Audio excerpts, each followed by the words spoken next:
So do you dispute that version of events, Mr. Mayor, the events of the 10th? Well, some I don't disagree with, some I do disagree with. So the general picture is over the course of that day, either you directly or indirectly through your team put increasing pressure on the former commissioner that she just needed to resign. No, you don't recognise that series of events. No, I didn't understand then, and I still don't understand now, why Dame Cressida didn't come to our meeting. I mean, the point of the meeting was to discuss the plan. It was a regular bilateral meeting. What I've subsequently discovered is there was a bunker mentality in and around the commissioner, and so they were becoming entrenched in a view of events. By the way, we had no external counsel present. I had nobody else present in our office. We'd expected a normal meeting to take place, and my assessment is the advisors she had, whether it's the lawyers or the chief constable or so forth, you got into a sort of spiral of believing there was some sort of other agenda. We weren't going to invoke the statute. I was going to invoke the statute process because I was going to see her at 4 o'clock. But the plan that she'd sent to me on the Friday wasn't good enough. My office had let her know it wasn't good enough. And so the idea of the meeting was us to work through what more needs to happen. And what Sir Tom's alluding to is the fact that if the Commissioner wasn't going to come to the meeting, if she had nothing else to add to her plan, then that plan didn't address the issues I had, which is relevant to the timeline of events and the key facts in relation to the series of scandals that Caroline Russell has spoken about. Yeah. And if that was all she had to respond to these series of scandals, including Operation Houghton, I would then lose confidence with her and she'd go. But the plan, just on that timeline which you mentioned in the plan, so the former commissioner sent you her plan to deal with those issues on the 4th, and you sent her no feedback up until the point that she resigned on the 10th or morning of the 11th. So because you said you tried to suggest to us earlier that you had, but Sir Tom suggests that what you were claiming was the feedback, in actual fact, had happened the day before. So there's a number of different things. So there's a meeting on the 2nd. Sorry, I don't want to rehash everything because we don't have infinite time. So from the 4th, you received her plan. What feedback did you give to the former commissioner on her plan?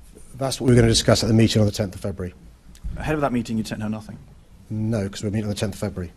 Okay, but I mean, when I have meetings with people to discuss an important plan, I would tell them ahead of time the sort of thing I'm likely to bring up so they can prepare. It sounds more like an ambush. Well, no, there have been other occasions where we've discussed a plan in detail when we meet. Charing Cross is the straw about the camel's back. But look at the Clapham Common incident in relation to us meeting. Again, a big event. Another example, big event that we met and agreed things, the action plan after George Floyd's murder. And there are other examples. So the idea was she'd come along on the 10th of February, we'd discuss her plan and a way forward. But you didn't, not even a note.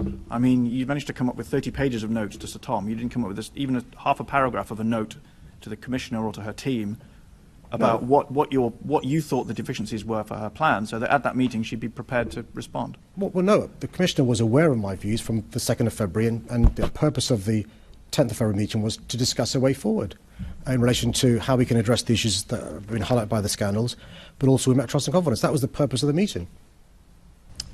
But already before the meeting hadn't happened, you were suggesting that you may not have confidence in her.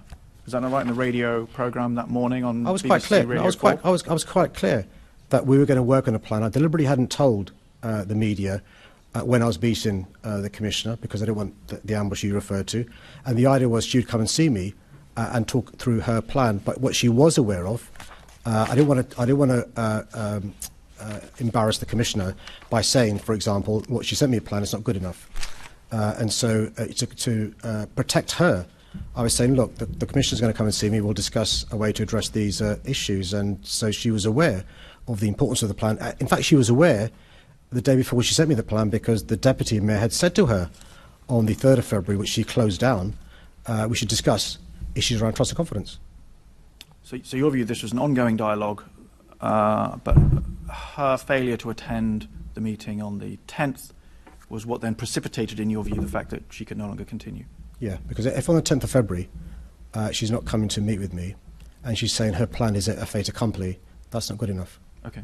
So Tom, so why is it you think that the former commissioner reached the view that she was being pressured out rather than just having this ongoing dialogue as the mayor describes? Well, I've explained in extenso the darkening atmosphere, the increasing the pressure, and I think that the commissioner thought that if she went to the 4 o'clock meeting on the 10th, she would be humiliated, that there was no reasonable prospect of a constructive dialogue. That's the way she put it to me.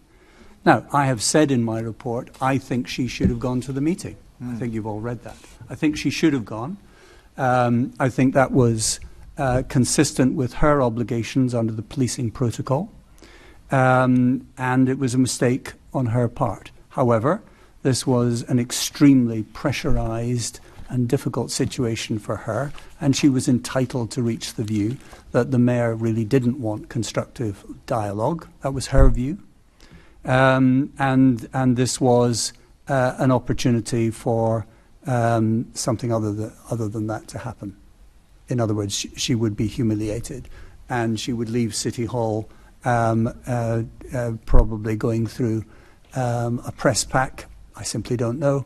And she felt that the dignity of the office of the Commissioner, and indeed the morale of the Metropolitan Police, would not be well served by that kind of thing. Now, it didn't happen. She didn't go to the meeting, and therefore there was no overt behaviour of the kind that I've suggested might have happened. Okay, so I understand that's speculative, though.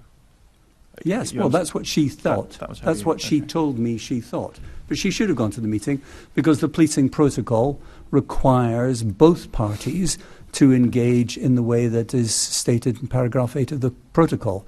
And in my report, I have found that both the mayor and the commissioner failed in some of their obligations under the policing protocol. I criticised both of them. Thank you. So, Mr. Mayor, is it your view that the former commissioner resigned, or that she was sacked, or that she was constructively dismissed?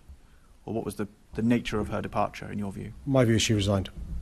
So you don't accept any characterisation of anything? I mean, I realise she's not an employee, but any characterisation along the lines of constructive dismissal you completely reject? I do. And this came up earlier. I'd just like to return to this question about your office sort of negotiating terms of her departure. So did I hear correctly earlier that you were not aware that that was going on?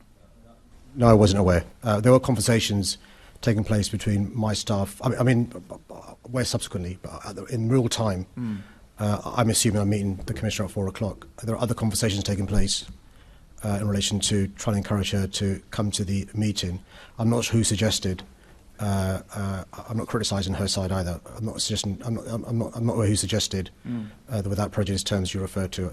I wasn't told the detail. So what is it? So do you implied to your team, suggested to your team, hinted to your team that this might be something that would need with your approval? Yeah, I'm not sure if I get this from Sir Tom's report or elsewhere. I think Robin Wilkinson and my chief of staff were speaking, and it may have been suggested, how to deal with the issue of what happens if she does resign. I simply, in real time, wasn't aware of that. Only subsequently became aware of that, so it's unfair. So your chief of staff was sort of, riffing, freelancing? What was he doing? That is not what I said. I'm asking you to try to clarify. So you know nothing about it, but he's doing it. I mean, on this committee and others, we engaged with him a number of times. He doesn't seem like someone who wings it. No. You're putting to me a version of events for Sir Tom's report. Okay. What I'm saying to you in response is, in real time, I wasn't aware of the events in Sir Tom's report. So sitting here now, can you think why it would be that your chief of staff would appear to be doing that? No, I can understand why those representing the former commissioner were trying to deal with an exit for the commissioner, in the words of Sir Tom, that gave her dignity. One of the things they may have suggested that gave her dignity was a settlement for her to leave.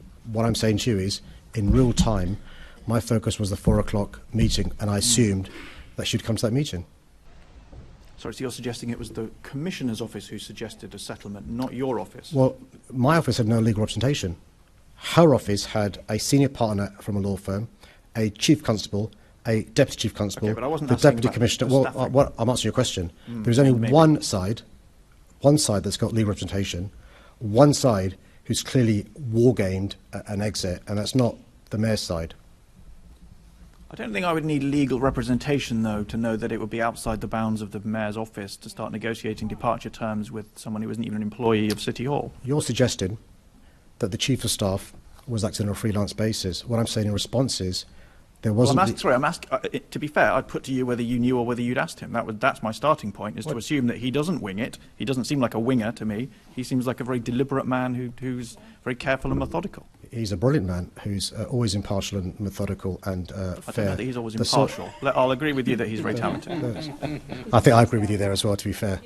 The point I'm saying to you is, in real time, I wasn't involved in those negotiations. That was your question. Were you aware? And I wasn't aware in real time. I think I've said it 4 times, to be fair to me.